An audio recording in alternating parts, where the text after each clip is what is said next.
Hello friends, welcome back to a new episode of Noobs in Disguise. Today we have the furry hunter in the bottom right as our red Terran player, and in the top left as our blue Protoss we have green. Joining me as always is going to be Lambo. What's up, buddy? What's up? Glad to be back. I'm glad you're still having me after I'm getting worse and worse at this game. I'm just hoping to get within, let's say, 800 MMR of the actual MMR, yeah. Small steps. But it's an interesting start. Both players opening with a very quick scout. But green, our blue Protoss player, a little bit confusing, but is also opening up with a double assimilator before gateway and before building any workers whatsoever. So every minute... Wait, what? Look at the proxy. Yeah. He's balling his opponent in. You actually think that's what's happening? No, but he's gonna put at least 2 barracks there. This is the closest, one of the closest proxies I think I've ever seen in my life. I guess you can build it in people's natural, that happens sometimes. But this is very, very tight. And I'm still sending out a scout. It's gonna be even closer. No shot. There's no way he'll build. I mean, I guess he could technically, but I think it's just going to be a single barracks proxy. The SCV, by the way, killed the scouting probe as well on the other side of the map, so it's an exciting game already. Are we going to see an orbital command? Are we going to see anything come out here? It's going to be one Marine for now, as Green, the Protoss player, also kills the opponent's scouting worker and starts a Zealot before Cybernetics core. There's a lot of gas in the bank, but no Cybernetics quite yet, which means that tech can't be thrown down yet. This is our first episode of actual Bronze League Heroes. This actually looks... Well, I feel like nothing is actually bronze, but... this is, I think, the lowest we've had so far, which always makes for exciting games, because I have no clue how they're even gonna kill each other. I feel like the furry hunter is significantly better, though, no? Build order-wise. Because he made SCVs, yeah. Yeah.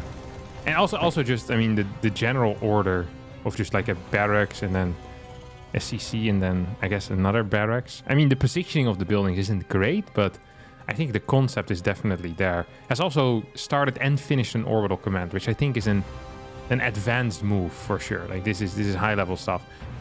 Third barracks gets built at home. So another Zealot here gets created for green, who is now floating 2 minutes and 50 seconds into the game, very close to 600 gas. So if Warp Gate were to complete 6 sentries, or I guess, well, Cybernet score is done, so you could just queue up 6 sentries if you truly would want to. I'm quite sure what the purpose of that would be, but it is possible, technically. Yeah. Furry Hunter actually saved the SCV from the Zealot. He knows how to cancel building the CC and then run away with it. He also knew how to make a wall on his high ground, which I think is also somewhat advanced. Let's see if he micros the Reaper. Not quite. And green is... I mean, he's trying to cannon rush his opponent, but he made the Forge at the same time as the Pylon, or even later, so it's gonna happen at some point. But yeah, I feel like the good old Furry Hunter here got himself into a fantastic position with supreme macro abilities that he has shown so far. Yeah, he's forgetting, though, to restart that command center. Also, hasn't built any depots in quite a while, and this is massively supply blocked. As another Zealot makes its way across the map and is gonna... Or is this the first Zealot that makes it across the map? Same It's the same one. It just went back temporarily. Yeah. It chased the SCV for a while. Okay, the SCVs did manage to take out, I think, another probe. So that's the second probe that went down here against SCVs. And it means that the cannon rush has now most likely officially ended. 4 Marine production at a time. As green is about to hit the 700 gas mark. There we go. Beautiful stuff. Look at the Protoss natural. What the hell is going on here? The Terran is making an eBay factory. He has 2 depots here. And I don't know why the hell he has 2 depots here. Because he looked at that when he realized he was supply blocked. But yeah, the Terran surprisingly is only up a little bit in supply. But once he finishes the CC, his lead will skyrocket. As the Zealot actually goes for a double kill because both SCVs. Furry Hunter now getting some turrets in the Protoss natural. Did he actually scout the Stargate? No, he's predicting it. He's reading green right now. Yeah, but to be fair, it's not hard. This guy took double gas before anything, so it's either going to be DTs, mass sentry, or Stargates is what he's... is probably the reasoning here. Or it's just He died too many There's times. no way. Yeah, There's no way he's reading. He's reading into 2 gases. No, he read into it. What? No. I think you're underestimating this guy. I can already feel that you're going to underguess these dudes. This is unbelievable. The disrespect. Well, I don't. I'm telling you, this is solid Silver League. I'm telling you right now, this is Silver League, but I don't know what MMR Silver League is. Like, is it Green- 1K? Is it Green 2K? pulled out of gas as well. You see that? Pulled out of 1 gas. Imagine he just would have made more probes. I Still made has an 40 Oracle. workers. Oracles are super low tier units, I would say, on lore level, because you actually need to control them. You need to activate them as well. Let's see what he can get done, though. Bzzz. Watch him kill every single SCV here. And every Marine. This is how he gets his eco lead back. I love that green so far has only created 2 workers this entire game. Well, actually, that's not true, because he also lost 2 probes. So he's created 4 extra workers this entire game. And yet he's taking over the eco lead by killing 9 workers of his opponent at the 6-minute mark. That is kind of unheard of. Scouting barracks simultaneously also being sent in as the Oracle takes out every single Marine, but a turret finishes. That was a response turret, not even in the mineral line, but does get the kill in the Oracle. As the first Tempest has now entered the field. And a tank is out as well on the side of the Furry Hunter. I don't know what this Tempest is gonna do. Would you send it across the map here, or just... I guess you just kind of keep it at home. Start shooting a bunker. I mean, sending it across Furley is the better play, but at the same time, theoretically speaking, if he sends it across an attack and just moves into his main, he's dead. That being said, I feel like none of this is actually happening. If he were to send it across, he would probably just lose it to 5 Marines or something. Or fly it in the turret. Fly in the turret, yeah, good chance of that. He's forcing his opponent in now. Furry Hunter realized, okay, he's losing some of his buildings slowly but surely, so he's moving in. Tempest is separated from the shield battery, as are the Stalkers. So Furry Hunter going in at the perfect timing, kills both of the Stalkers without much micro happening there. And locking on with a Cyclone. The Zealot clutching it out though for the Tempest. Yeah, this is turning into quite the game actually. The funny thing is that I think that it is actually the Protoss player that forced the Terran to attack. If that Tempest wasn't there, I don't think the Terran ever would have attacked. He would have just been happy with his contain forever. But now, he's actually in a lot of trouble as Marines are shooting down a lot of these probes. 2 Tempests do pop out, so I think this eventually is going to get cleaned up. But a very, very big hit to the eco of our Protoss player, who's still only on a single base. Right now has 9 workers, but has a massive lead as he has 2 air units. And there's really not enough anti-air to truly deal with this. Whoa, that was a good trade there. Tempest gets taken out by the Cyclone. As it's going to be 1 Tempest remaining, 8 workers for the Protoss player, 11 SCVs, 1 Cyclone, 1 tank, and 2 Marines on the Terran side. Now, there of course are still some turrets on the map as well. And we have double orbital commands. Oh, the Terran has not been mining! Nope, yeah, ever since the Oracle came. The only thing that's been mining were 2 of the mutes plus 1 SCV. The other SCVs were just standing there doing absolutely nothing. Also, if the Protoss realizes that a bunch of his probes have died, so you remix them, he might end up with a better economy than he started out with. So there's still hope. To be honest, yeah, there's still hope. I mean, for both players. At this point, I'm not even sure the Terran is winning anymore. Okay, no, never mind. He realized his mistake and he's mining again. Oh, yeah, his mineral income is gonna skyrocket here. 6 mules. That's a very big deal. That's a very, very big deal.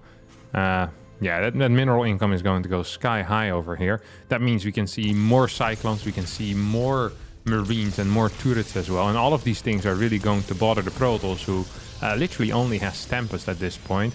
Now, I wouldn't mind still seeing some type of worker production from either player at this point. I think that would genuinely be a very good call. The Cyclone is being microed, so...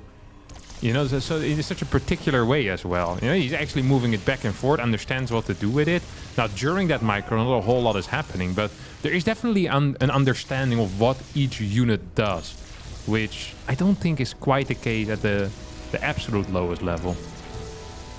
Yeah, but to be fair, at the same time, he doesn't really know about the Vikings. He also is not realizing that he needs to mine more gas, produce more units that can actually shoot at the Tempest.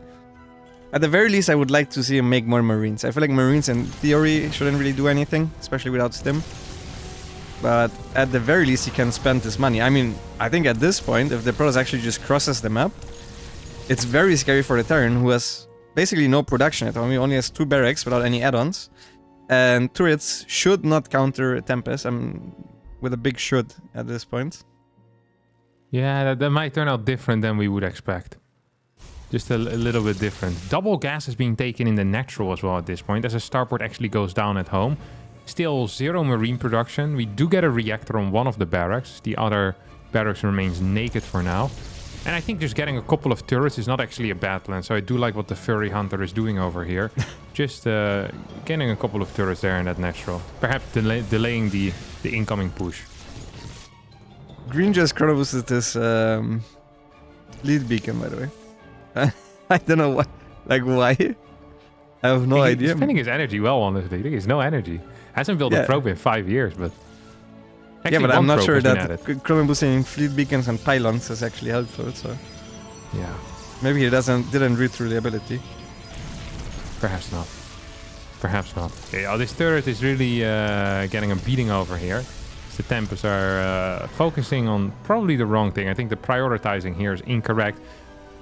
Furry Hunter has found the SCV button once more.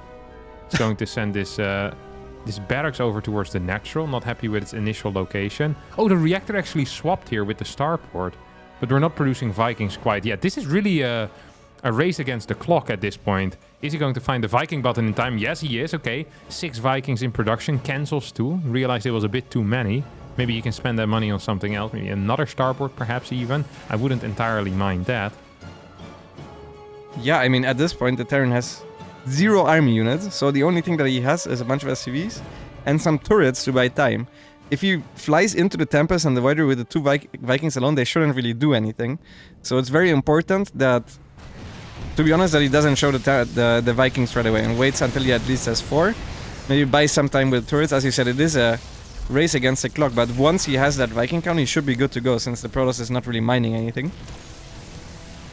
Yeah, and these turrets also still provide some significant value here, of course.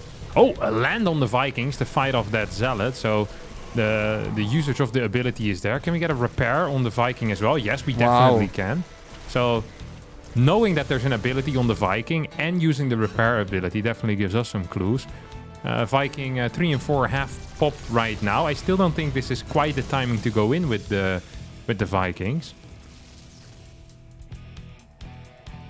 Yeah, I mean, it is 4 Vikings now. It would be perfect if he waits for a little bit more. But I think maybe he could get 1 Tempest if he tries to focus fire on it. I'm a little bit afraid also that he's going to go for the Void Ray. The Protoss still just A-moving, not really focus firing, but accidentally the Void Ray actually popped the reactor, which is really impactful. The Terran at this point is supply blocked as well, trying to remake the factory so that he can make another starport. Oh no, he's focus firing the star! Please! No, green! That's unfortunate. He wasn't macroing at home either. There was nothing going down, so he must have just kind of looked at it and wondered why his units were not attacking back. Seeing a 2 Stalker Warpin at home right now, which technically could work, as there's really no ground units. So if the Terran is a bit slow with the Viking land, but I honestly have no hope anymore. There's 2,200 minerals in the bank, 450 gas for Terran still massively supply blocked, by the way, and has been for the past, well, minute and a half at this point. 3, 4, 5 depots get queued up right now, all with separate SCV, so that is nice. And I think we're going to see a 3rd base go down as well, as this SCV is moving around. Or maybe just scouting for a proxy base. It's also possible.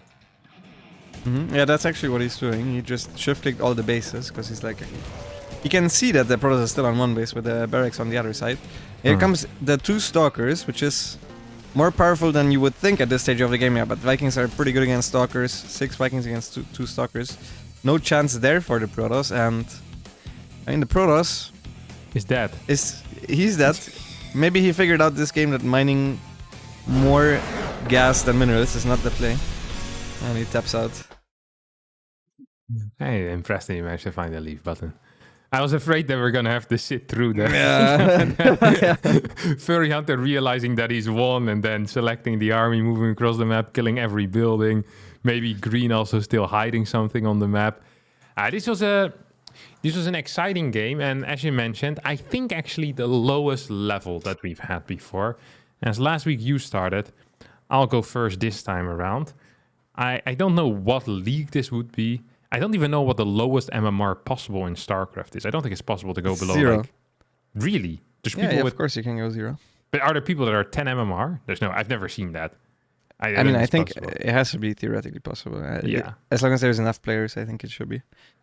Okay, I think the MMR here is going to be 2467. There's no way, man. What? Okay, the issue is I don't know what MMR is what league. I feel like 2400 should be Platinum? Gold? No shot. No way. No? No. Okay, whatever. I'm still going lower than that. I feel like I have some catch up to do. I'm gonna go 1.9. 1.9k. On the dot? Yes. It has to be like, this has to be Silver League. I'm not buying anything higher. The issue is I don't know what Silver League is. Like what MMR Silver League is.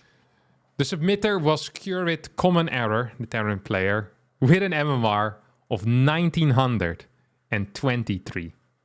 Nice. Oh, That's what impressive. a guess. Yeah, that was sick. You really feel the lower level NA players. Yes.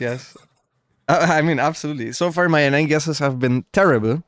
Before even we started the video, I already said the moment I heard that it's going to be another NA replay, I already gave up mentally, but this is my expertise. Yeah, this is my expertise right here.